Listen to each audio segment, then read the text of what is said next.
Deciding on a list of the best video games of 2021, or any year really, is tough. Different opinions, different tastes, heck, even what platform somebody owns make a huge difference. Here at COGconnected, we take the democratic approach. For all our category awards, the ones you've been reading about and watching over the past couple of weeks, we poll the team, weight the rankings, and publish the results. Most of the time, that's a pretty accurate process, since even someone who hasn't played Ratchet Clank Rift Apart can clearly tell it's the best looking game of the year. For our final best games of 2021 list, we use a hybrid approach.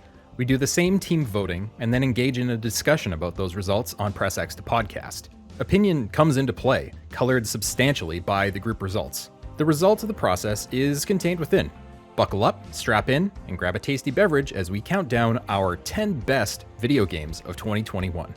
Sega's bizarre and outlandish world of detectives and Yakuza thugs is no stranger to the spotlight, having been recognized on countless personal best games lists over the last few years. Several of the COG staff actually picked Lost Judgment as their favorite game this year. And no wonder, the combat feels the best it ever has, the writing is surprisingly engaging, and best of all, Yagami's leather jacket is on point. Some might even say it's among the best leather jackets of 2021. Combined with that signature series vibe where everything is absurd and nobody seems to notice, Lost Judgment had us eagerly anticipating every twist and turn. With the way everything comes together, Lost Judgment is well deserving of sneaking into the bottom of our 10 best games of 2021. This year's Game Awards winner for Best Game, which I've since heard referred to as the Jeffs, and that's hilarious, slides into the 9th place on our best video games of 2021. It's a great game. Beautifully designed and animated, with a level of creativity that kind of defies logic, It Takes Two was a phenomenal treat when things in the real world seemed grim. May and Cody are the best Hazelight hero pair since Brothers, and the puzzles they get thrown into are oftentimes brilliant. It has some truly disturbing and heartfelt moments too, and it's a shame those moments are flattened by the abrupt tonal shifts in how the characters interact. Special shout out to Joseph Balderrama's double turn as both Cody and Dr. Hakim though. We definitely want to hang out with that zany book. Forza Horizon 5 might be the first racing or sports games to make it onto one of our best video games lists, and it takes 8th place here in 2021. Playground Games has been honing their open world racing craft for a long time now, and Horizon is the best yet. Mexico is brilliantly diverse and absolutely gorgeous, and we can't wait to see what the team can create once they're unshackled from the boat anchor that is Xbox One compatibility. The variety of vehicles and events is outstanding too, and the map design does a great job of lining racers up with another event once they finish a race. That's not even considering the whole seasons mechanic and the constantly changing competitive racing scene.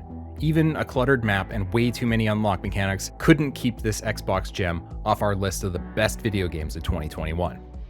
It was a game many thought would be an uninteresting palette swap of Marvel's Avengers, but that was the best surprise of the year according to our team. Marvel's Guardians of the Galaxy is a lovingly crafted and excellently written superhero adventure with competent combat and exploration. But most importantly, it has characters we grew to love. It's a tall task to make your new Star-Lord stack up against Chris Pratt's rendition, but Eidos Montreal really knocked the Guardians vibe out of the park. There are a ton of memorable moments during the adventure, no surprise given Eidos' experience with the Deus Ex franchise, and it packs a surprising number of feels. The game is starting to get the credit it deserves, but is still drastically underrated in our estimation. It's definitely good enough to win 7th place on our best games list. Every year seems to have an indie darling that sneaks up and sinks its teeth into a big chunk of the gaming public. Last year, it was Hades, and this year, it's Inscription. What appears to be a deck-building roguelite quickly becomes much more than that. Created by Daniel Mullins of Pony Island fame, Inscription is a fascinating game for a lot of reasons. The core gameplay mechanics and card battles are remarkably robust, with layers of increasingly complex mechanics laid over top as you progress through the most interesting part of the game, the narrative. It's horrifying and psychedelic, mystifying and creative, and it's a non-stop thrill ride from the first second. Clear your calendar before you jump into Inscription, as you're gonna be all night, going for just one more run. Resident Evil Village is an outstanding game, and one that scored the highest of all in our team voting. What's interesting is most of its points came from mid-pack ratings, 4s, 5s, and 6s, rather than top dog honors. That's not a knock against the game though, it just goes to show how broadly appealing Capcom managed to make a game that was a tiny niche just a few years ago. And Village really does run the gamut with tense stalking and chase sequences, excellent combat and boss fights, and some truly terrifying scary sections. It's also gorgeous from head to toe, and we don't just mean the titular Lady Dimitrescu. The level of detail is frankly bonkers, and you could spend hours looking at all the detail and effort put into scenes like the castle and the smelting plant. It all comes together in a glorious 60 frames per second on the new consoles, and really plays well considering what clunkers Resident Evil games used to be. It may be ranking in the middle of the pack on our 2021 Best Video Games list, but it's a can't-miss masterpiece almost anyone can enjoy. Insomniac is on an incredible home run streak. Spider-Man and Miles Morales were fantastic, and to follow up just months later with Ratchet & Clank Rift Apart is nothing short of astonishing. Ratchet and Rivet control like a dream with clever control mechanics like automated strafing, and the mix of gun-based combat and platforming is some of the best we've ever seen. The guns are absurd, the characters are absurder, and the fun factor of Rift Apart is much like Lego, suitable for ages 1 to 100. The story doesn't do anything too creative, but it moves at a good clip and provides just enough motivation to keep things engaging. With a good amount of side content and the most stunning graphics of the year, Ratchet & Clank Rift Apart is the best reason to get a PlayStation 5. Almost. Returnal may just be the most next-gen game we've played so far this generation. Housemarque's arcade legacy plays perfectly in a roguelite setting, and they did a tremendous job weaving quite a gripping story into that roguelite fabric. Celine's journey is one we didn't expect to be interested in, but it's fantastic. There's ample reason to keep playing the game just to see the story through. But more importantly, the game encourages you to play and get better at it.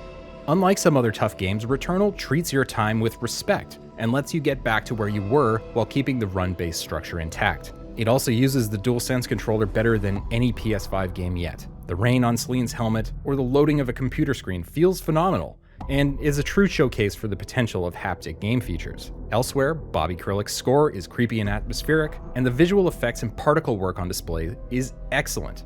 In all, Returnal is one of the more creative first-party Sony games in a while, and it wins the bronze medal in our list of best video games of 2021.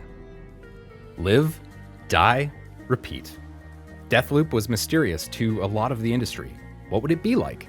Would Arkane's work with Dishonored play into Deathloop's world? The answers are awesome and oh heck yeah. Deathloop isn't exactly what a lot of people thought it would be, but in a good way. Colt is a great hero, the writing is strong, and Juliana is a great villain. What more could we really ask for? Well, there's the game feel, which is weighty and satisfying. Weapons kick hard, and the powers you'll gather feel, well, powerful. As the name suggests, it's also a loop game, and a darn good one at that. Builds can be varied, and the act of gaining knowledge over the adventure feels outstanding. Great games frequently tease out the experience over time, and Deathloop is a great example of that. Metroid Dread is one of the best Metroid games. Yes, we're saying it, Metroid Dread can be uttered in the same breath as Super Metroid and Metroid Prime. Samus's latest adventure is both varied and exciting, and it does a great job of leading you towards success. It never outright says it, but it often suggests your next course of action through level design. Looking back on the adventure, it's obvious, but more importantly, Metroid Dread feels sensational.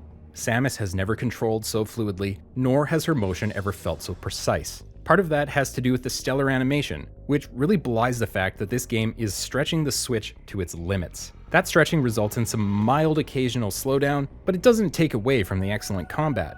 Samus can do a lot, and the complex controls feel natural over time. Some pacing issues didn't really take away from our team's enjoyment of the game either, where it took second place in voting. After a great deal of discussion, we're really proud to name Metroid Dread our Game of the Year for 2021. It was a pretty good year for games, which means a lot of things just missed the top 10. The three most prominent things that got bumped were Halo Infinite, which lost points for a scruffy, underbaked campaign and story, Hitman 3, which lost points for being more of the same in kind of a great way, and Loop Hero, which just wasn't the best looping indie game of the year. What do you think of our list of the 10 best games of 2021? Did we get it right? Or did we miss your favorite? Let us know in the comments below or on social media. If you like this video, remember to hit that like button and click subscribe to see more videos just like this. And if you hit the bell, you'll be notified when our new videos drop. Want to hear our discussion about the 10 best games of 2021? Then you can listen to episode 4.23 of Press X the podcast. And stick around for episode 4.22, where we discuss the best leather jackets and teeth of the year.